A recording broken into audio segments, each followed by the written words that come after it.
mode propulsion, a Janelle Fernando production. What even is dual mode propulsion? As said by Wikipedia, dual mode propulsion systems combine the high efficiency of bipropellant rockets with the reliability and simplicity of monopropellant rockets. Basically, it means that it uses two different engines to efficiently use fuel that allows great speeds in a timely manner.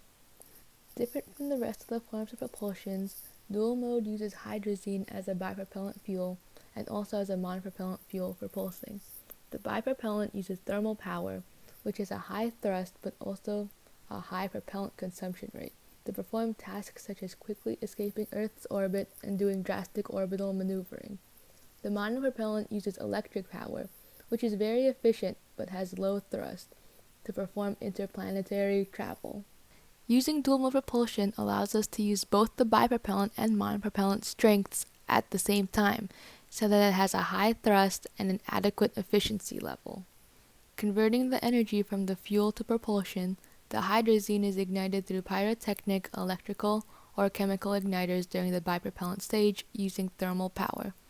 The chemical reactions during the monopropellant stage create electric power, which then creates thrust.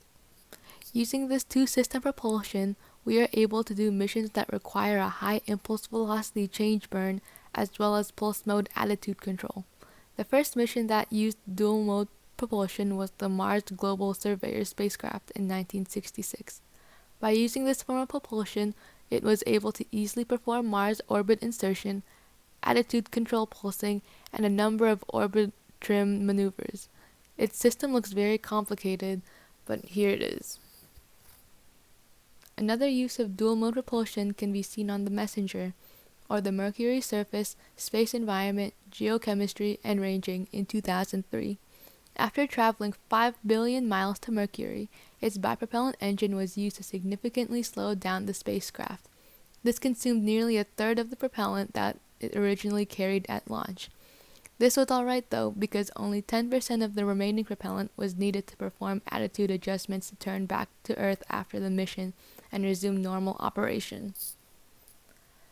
The end.